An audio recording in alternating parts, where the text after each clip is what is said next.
President Trump heads to the border this weekend for a tour and meeting with Homeland Security officials as the situation is reaching crisis proportions, according to DHS.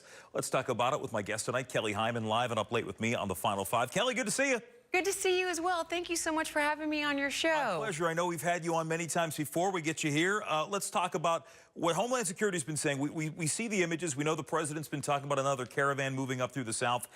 They say this is at crisis level proportions, at a breaking point. What's your takeaway from what we're seeing right now? You know, this is a humanitarian issue, and I think it's important to think about that. And there's no doubt that the U.S. has a right to protect its borders, and it's important for us to do that. However, we have to be mindful and really think about the effect that we have if we do close our borders, not only affecting U.S. farmers, but manufacturers, small businesses. So we shouldn't close the border because that's going to hurt our economy. And so when we think about this issue, the issue is not whether should we protect our borders, whether it's how we should protect our borders and what we should do. Most voters do not think that the wall will help and that it's a waste of money. So we must think about what Homeland Security suggests is about using technology in drones in order to protect our borders. I know the president has said many times, you mentioned the border wall. We know that that was first and foremost on the campaign trail. We heard so much about the border wall. He also said Mexico was going to pay for it. As we're learning right now, they're not going to pay for it. But he was asked this week about the shutdown, and he had said that he places security of this country over the effects of trade. We're hearing everything from cars to avocados being affected if they were to shut down the border. So when you look at those two items, security and trade, is there a way that these two can coexist, that you can address both concerns without a shutdown? Absolutely. Definitely there's a way to, to do that.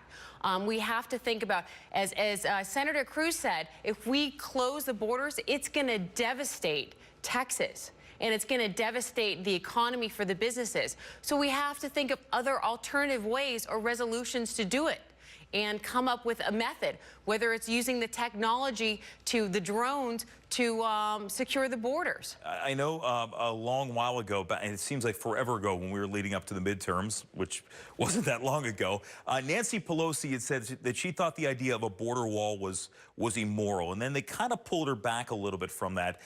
The reality is that this whole border wall is going to take a long time. If it's to be built, the president declared the emergency. There are legal battles that are going to happen. So if you were advising people from both sides here, how do you get them to a table and saying, look, this is how we can come together with an agreement to satisfy everybody?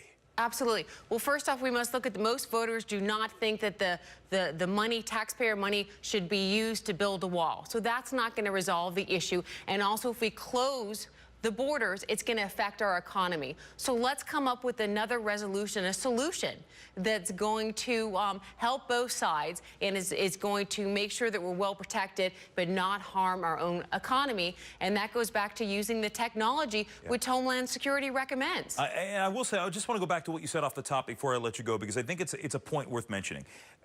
Every country does have a right to protect their borders, and the president has been adamant about that in the past. He has said if you don't have borders, you don't have a country. I just feel like right now the problem we're in is because everybody seems to be so set in their ways, and there's no leeway. People are so adamantly on one side or the other, and I think that's the problem with most political debates right now.